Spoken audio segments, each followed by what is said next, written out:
Well. So now we're streaming and all good. So let's continue.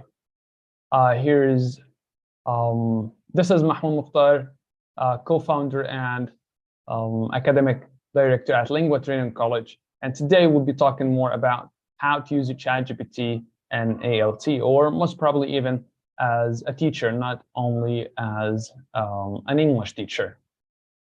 Well, it's been there for a while, and it's everybody talks about ChatGPT now. And as a teacher, you need to know at least the minimum that will at least maintain your professional development and maintain your progress and development in the field and upgrading. I don't know. As a teacher, you need not. I think that was my echoing because I started streaming there on YouTube. I believe you're watching on YouTube maybe now, or Facebook. Anyway, so we're saying that's ChatGPT, and this is what we're going to cover today, and how to make use of it and save time and effort that we used to, as teachers, we used to exert this time, this effort, and use this time doing maybe repetitive tasks or looking for material and things to use, or resources to use, or to get some exercise from. So let's get started with a brief about what we're going to cover today.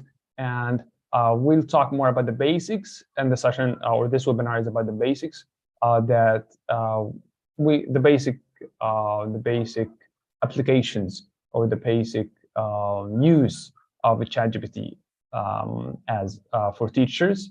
And we're also going to talk more about how to generate personalized tasks, and whether it's for writing or speaking. And we'll also cover how to automate feedback, or to give feedback on grammar, vocabulary, or writing even for some of your students, or your students in general. We'll talk about incorporating ChatGPT and language comprehension activities, and also some innovative approaches to ELT instructions using ChatGPT. So let's get started, and then we end with some questions and answers if you have any. Let's get started about and talk more about what is ChatGPT. It stands for Chat Generative Pre-trained Transformer. Usually, or what it's fed with lots of data, text data, and then it responds back to any prompt or question using this enormous number of information as text. Or people who are on a ChatGPT, Microsoft fed this information to them. So this information is used to reply to our questions and the prompts we write to ChatGPT.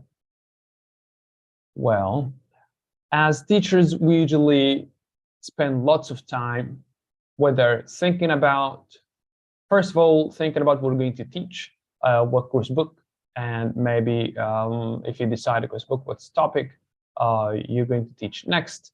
And if you're following a curriculum map, you have some students, you need to personalize some activities for them, or whatsoever, as material adapting to fit your students in the class. And that takes lots of time, lots of effort. And by the end of the day, you don't have only one class a day. Most probably you have more than 2 classes. So that might take time preparing for each one. And well, I would say as long as we have a ChatGPT now, it can save us lots of time. So why not to make use of it instead of thinking a lot about this, but we only think about adapting the results coming from ChatGPT, and spend this time thinking about other things we can develop our class that ChatGPT can do. So moving from this, here's a list of simple things that ChatGPT can do for us. So they can prepare for classes, whether this preparation is a lesson plan level, you want a lesson plan, you want to write a lesson plan, or if it's, let's say, curriculum map, curriculum designing, material writing, whatever as preparation, ChatGPT can help you with. And it can help you also with giving instructions for each task, what kind of ICQs you might need to make sure that students understood the tasks. Creating assessment after you teach a unit or two, as long as the memory is there on ChatGPT, the same chat you have.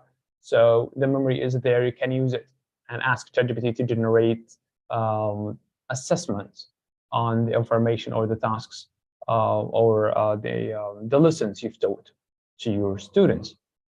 It'll also help you create study aids for your students, as long as you fed ChatGPT with information about your students, and also in here can be personalized.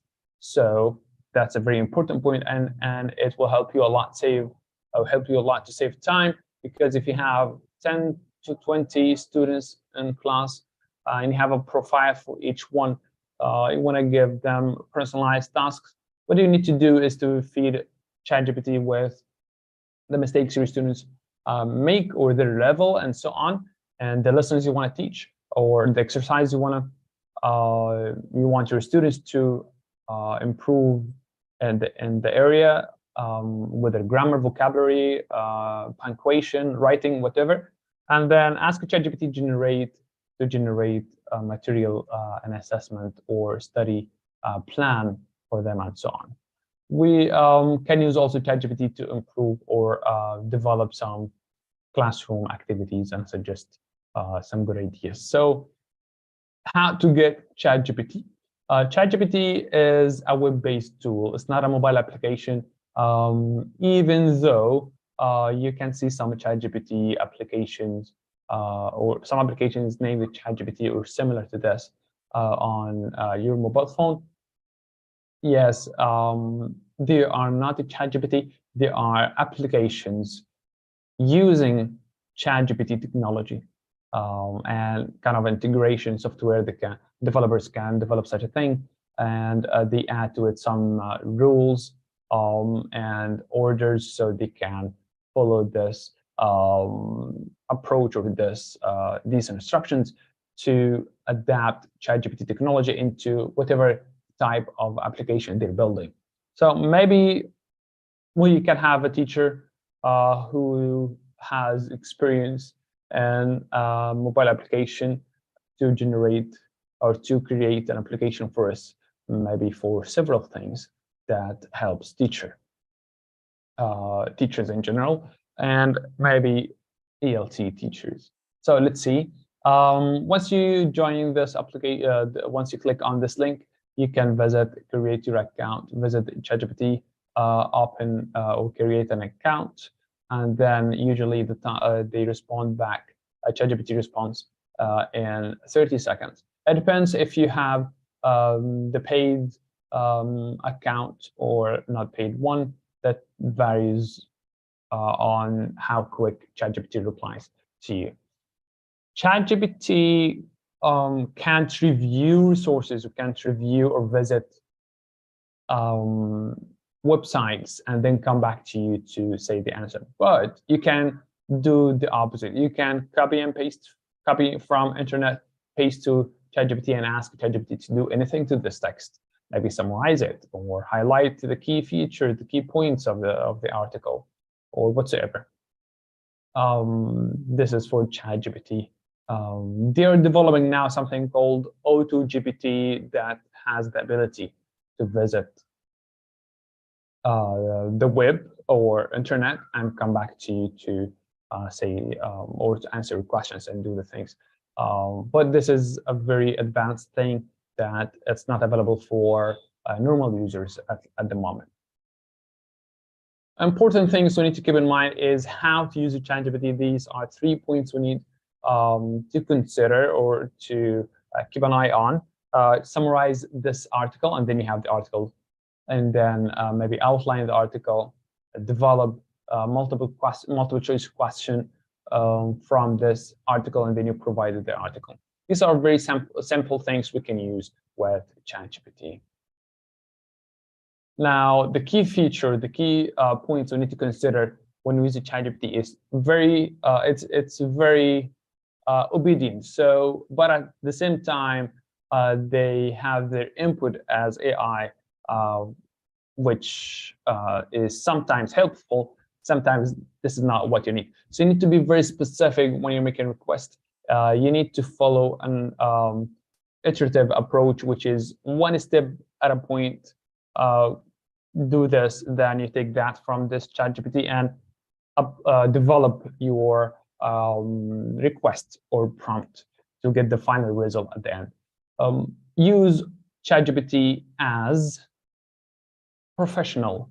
So you can ask ChatGPT to act as curriculum designer, teacher, an English teacher, act as teacher assistant, whatever you're gonna assign to ChatGPT, any job, and then they will help you according to this prompt. And you also need to always double check whatever ChatGPT provides you, because some of this information isn't updated, maybe is false, because by the end of the day, they serve internet and they give you this information is from the information fed to ChatGPT is from internet. So not everything on internet is true or 100% accurate, because you also need to have a final touch to the ChatGPT's answer, so that best fit your class. So for example, now we have two prompts to ChatGPT. The second one is more specific than the previous one. So it asks for learning objectives for an English course for A2 students in the format of students well. So let's see how it goes. This is when we ask without being very specific. So the learning objectives are 1, 2, 3, speaking, listening, reading, writing, and so on. But when we use the same thing, but adding in the format of students well, here ChatGPT replies back, students will be able to, and then completes the answer. Well, this is the first part, which is be specific. Second is one step at a time. So for example, you want to end up having exercise or something that finally finally you will use in the class. So don't ask ChatGPT or give instructions, give orders in bulk. ChatGPT, especially the unpaid accounts, ChatGPT can't efficiently perform all tasks at the same time, especially because they have limited word count that they can generate in their answers. Well, so here we asked ChatGPT to write detailed learning objectives for point number 1 in the last message. The last message was this one, and it was about speaking. So here is a sample, or here's what the ChatGPT replied with. So by the end of the English course for A2 students, students will be able to, and then we have 8 points here. They're all about speaking. If you notice here also, ChatGPT, because it's speaking, he had also here some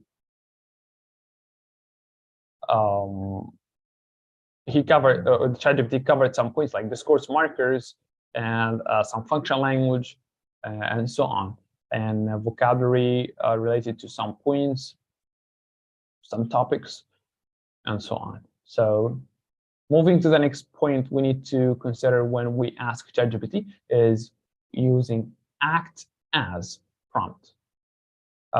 Act as a teacher, act as a course designer, act as academic director, whatever. So here I asked ChatGPT to act as a course book writer and rewrite the learning objectives we already had. So you always can ask ChatGPT to develop their answers or have better answers by changing your prompts. So if you look here at this answer, we find it much better than the previous two answers regarding the learning objectives. Okay. Well, one more thing, and the last point to keep in mind when you're using ChatGPT is always double check and validate the information they give. So to make sure that they're valid and that's suitable to your students and your class. So if we have a look here again at the previous point, so you see by the end of this unit, you will have the skills to confidently communicate with blah, blah, blah. If you notice, we're not designing a unit, we're designing more of a course that usually has more than one unit. So that's what you need to, that's why you need to get back to what ChatGPT provides you with and double check. Now, let's take one lesson, it's a vocabulary lesson, and let's have some exercise and some more of what to ask students in the class. So just some travel vocabulary. We need some vocabulary to teach to students about travel. So here's the ChatGPT answer, a list of vocabulary and even categorized in what in which category, and they have like kind of 8 to 10 vocabulary for each category. And then let's say I took a number 5 examples or words here: restaurant, cafe, bar, menu, and so on. These are the words I want to teach to my students. So write examples in A2 level for English learner using the following words, and then I provided ChatGPT with this list of words. Then we have some examples. We want to turn these examples into questions. I don't need the examples. I can provide examples right away. But and even the good point here, there's A2 level examples. But the reason I wrote these examples here is because I want ChatGPT to use these examples again to turn them into questions, the same examples. So if you have a look here, to the prompt I provided was use the same sentences to write filling the gap questions and include options for each point of the question. So here we have the same sentence. I'm meeting my friend at for lunch, and then the options A, B, and C. Answer is restaurant. If you look at the previous one, it said the same thing. However, at some point, you need to use the ChatGPT a lot to know how to better prompt it so it gives you the best answer you're looking for. Because at some point they mess around with what the format exactly you want of the question is that you want. Provide the instructions to filling the gap question. So now I have the question. Tell me what are the ICQs when I need to ask students. So here are the instructions themselves. Read the sentence carefully, identify the missing word in the sentence, and so on. Well, these are the instructions. Let's have the ICQs. Do you need to read sentence carefully or quickly? So now you need to read carefully because you get a spot, or you get choose the correct answer, and so on. Next is using the same vocabulary to write a story for A2 learners. Here, I don't need the story. I need a complete activity, a reading question to the students. So I asked ChatGPT to write the story. Then we need to turn this story into an exercise or activity, comprehension question. So write 4 comprehension questions on the previous story and provide the answers to the 4 questions. Here are the questions and the answers. There's a note down there. It's like the answers may vary slightly depending on the reader's interpretation of the story, but these answers should be generally correct. Even if ChatGPT is advising us to double check what ChatGPT provides. Then after this reading, we need students to write. So just 3 writing questions or activities, and here are 3 good ideas, I would say.